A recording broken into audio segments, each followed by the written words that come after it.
Halo bosku, assalamualaikum warahmatullahi wabarakatuh. Balik lagi dengan saya Anwar di A4 Otomotif. Dan kali ini yang akan kita bahas adalah si mobil pickup diesel yang selama ini merajai pasar, apalagi kalau bukan Mitsubishi L300. Dan seperti yang kita ketahui bahwa Mitsubishi L300 ini itu mendapat sentuhan setelah semua mobil-mobil diesel, baik yang buat komersil, baik yang buat passenger, itu mesti berubah ke regulasi Euro 4 termasuk yang L300 ini.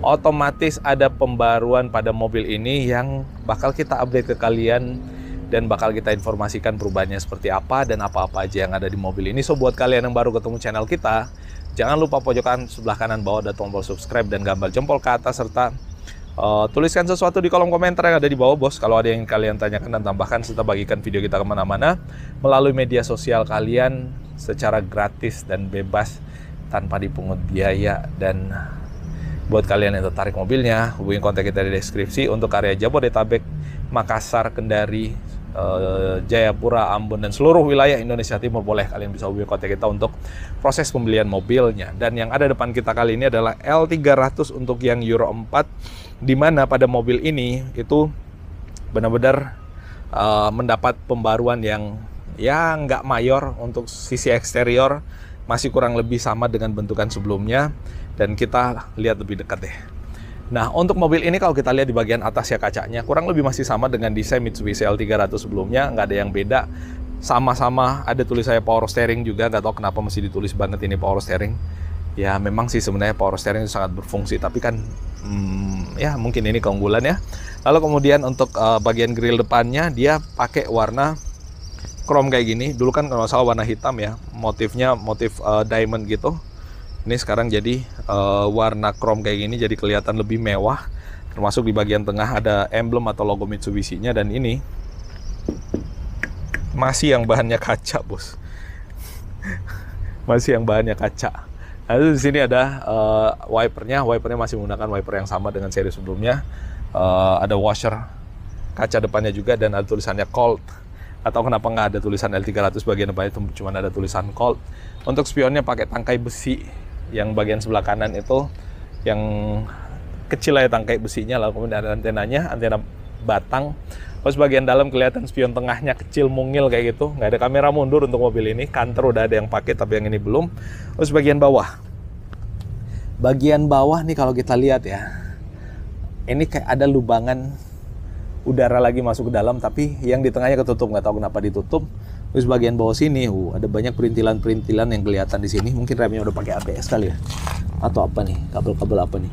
Terus radiatornya dari bagian dalam tuh jauh, posisinya jauh ke dalam. Jadi ini benar-benar ada kayak mangkoknya. Jadi pas saat udara masuk ke sini, di antara mangkok itu untuk benar-benar menghembuskan udara ke bagian dalam. Dan kelihatan kayak ada intercoolernya juga. Apa pakai turbo nih mobil ya? Kelihatannya pakai intercooler ya. Kelihatan bagian sini. Terus ada chassisnya, klaksonnya, dan untuk bagian depannya ada semacam entah reflektor atau lampu nih, lampu sepertinya. Nah, dan ini materialnya besi di atasnya yang material plastik. Dan untuk mobil ini ban dan velgnya masih menggunakan ban velg kaleng kayak gitu. Memang benar-benar tujuannya untuk komersil. Dan kalau kita lihat udah pakai double wishbone ya di bagian bawah sini, kelihatannya double apa ya, kelihatannya sih. Nah, terus chassisnya lurus kayak gitu, lurus saya ke depan. Berarti travel suspensinya nggak begitu panjang ya. Untuk mobil barang sih itu udah sangat cukup. Dan ini ada handle pintu yang warnanya warna chrome kayak gini. Terus bagian dalam, kita intip dikit bagian dalamnya.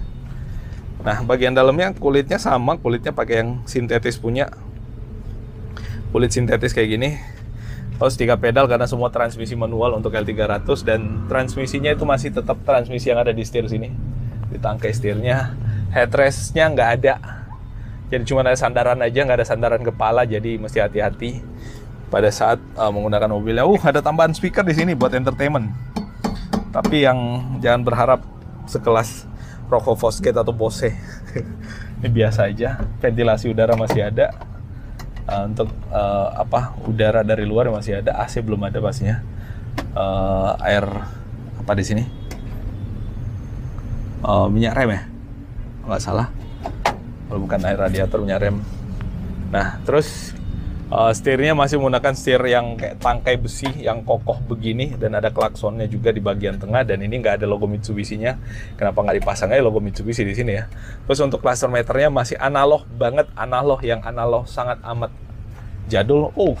Ini ada hand grip juga untuk naik di sini, karena memang posisi mobilnya rada tinggi. Di sana juga ada, di sini nggak ada, dan ada hand grip yang ada di bagian atasnya situ. Wah, keren sih, keren nggak mobilnya? Kalau menurut saya sih super duper keren nih. Joknya kulit bukan, ya kayak gitulah, sama seperti yang kalian lihat. Nah, terus di bagian sini ada penutupnya lagi untuk kayak tandon airnya gitu kan, untuk menghindari basah langsung ke bagian bawah, ke bagian transmisi dan katalis kalau kita lihat di bagian bawah situ. Dan untuk baknya kurang lebih ukurannya masih sama dengan bak L300 sebelumnya. Untuk ban belakangnya masih menggunakan velg kaleng juga.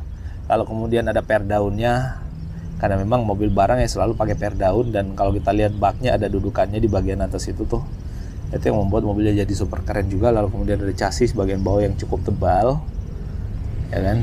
Dan ini per velg kalengnya kurang lebih kayak gitu. Terus ada spakbor depannya, lalu kemudian ada spakbor lagi di bagian belakang. Dan ini ada handle semua, bukan handle ya, ada hook untuk mengikatkan terpal atau apapun yang ingin diikat. Misalkan barang mau diikat di bagian atas bak mobil ini bisa juga. Nah, untuk bak belakangnya ini bisa diturunkan ya, untuk memudahkan akses pada saat loading barang masuk ke atas dan didorong ke depan. Untuk bagian belakang cuman kelihatan ada ban serep, terus knalpot, dan ada lampu belakangnya yang ya mirip-mirip kayak lampunya mobil-mobil truk ya.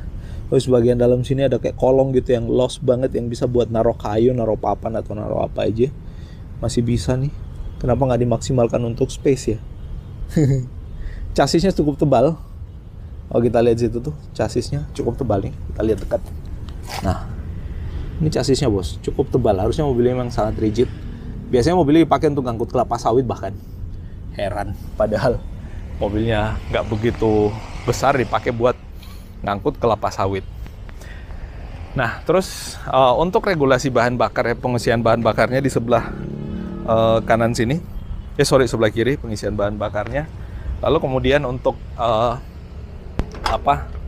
bahan bakarnya itu mesti pakai yang EN 590 diesel untuk Euro 4 ya. Di sini ada peringatannya, jadi nggak boleh pakai solar biasa, minimal Pertamina Dex kalau nggak salah. Udah jadi head-on aja nih L300. Terus di sini buat tempat penyimpanan barang. Dalam sini ada APAR sebagai standar penjualan, ada P3K dan lain-lainnya.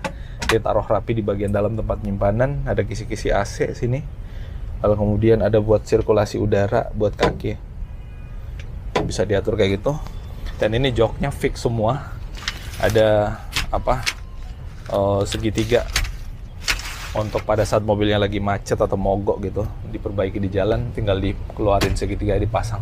Di atas ini masih sama dengan sebelumnya, dan di sini ada hand grip yang nggak begitu keras, nggak begitu rigid. Kalau naik pegangannya ke sini, bukan ke sini. Nanti pas di atas baru pegangan ke sini. Nah, ada seat beltnya yang bukan yang model itu ya, bukan yang model menggulung. Aduh, bener-bener jadi dikeraskan sesuai dengan keinginan nih, kayak apa ya, kayak tas ransel kayak gitu. Jadi kalau misalkan mau dilepas ya gitulah. Nah, untuk L300 ini ada berapa stok yang ada di sini? Ada setidaknya 5 stok L300 yang ada di sini. Ada 2 yang persis depan kita, dan ada di bagian belakang sana ngumpet di situ. Ada beberapa unit yang ngumpet di situ. Lalu kemudian untuk L300 ini tentu ada banyak pembaruan ya yang membuat mobil ini menjadi lebih disukai lagi pada saat terjadi pembaruan. Yang pertama, disinyalir atau diklaim lebih irit daripada L300 sebelumnya. Lalu kemudian untuk mesinnya berubah, hampir sama dengan yang ada di Pajero Sport, tapi ini 4N. Kalau Pajero kan 4N15, kalau ini 4N14. Tenaganya lebih naik ya. Untuk muatan baknya lebih banyak lagi ditambah berarti. Untuk bagian interiornya berubah dikit juga, tapi ya so far nggak begitu banyak merubah secara looks-nya ya, mungkin mobil ini memang diubah dan didesain untuk tampilan nggak begitu banyak, tapi lebih ke fungsi, utamanya untuk daya muat barangnya. Jadi itu yang memang penting pada mobilnya. Nah, beberapa tambahan yang ada di mobil ini yaitu tadi speaker, lalu kemudian ada hand grip di bagian atas. Dan hal yang menjadi menarik atau paling menarik di mobil ini adalah karena memang mobil ini secara fungsi dia benar-benar bisa untuk kegiatan usaha dan untuk meningkatkan kegiatan usaha dengan memuat barang yang cukup banyak, karena baknya jadi lebih panjang ya, dan tenaganya juga jadi lebih kuat lagi dengan mesin terbaru yang disematkan pada Mitsubishi L300 ini. Dan selain yang ada di depan tadi, di sini ada di belakang lagi. Ada berapa unit nih L300 yang Euro 4 semua. Nah nih, kelihatan kayak gini, import destination, Boswa. Production date-nya 2022 bulan 7, tanggal 1. Ya masih baru lah ya untuk production date-nya. Lalu kemudian di sini ada lagi L300, dan ini kemarin adeknya yang udah nggak diproduksi lagi, yang saudaraan nama Suzuki Carry, si Mitsubishi T120 SS yang dipakai untuk operasional. Kayak gini. Nah, itu bos yang bisa kita update kali ini. Kalau ada yang keliru dan salah, mohon dimaafkan. Kalau kalian ngerasa belum puas dengan L300 atau mau naik kelas ke yang lebih modis lagi, nah di sini ada yang lebih keren, si Mitsubishi Triton. Itu lebih keren dan lebih bertenaga daripada si Mitsubishi L300, tapi daya muatnya L300 tentu lebih banyak daripada si Mitsubishi Triton ini. Kecuali yang Triton single cabin yang ada di sana tadi tuh, pasti daya muatnya jauh lebih banyak lagi. Nah, itu bos yang bisa kita update. Mohon maaf kalau ada yang keliru dan salah. Dan assalamualaikum warahmatullahi wabarakatuh.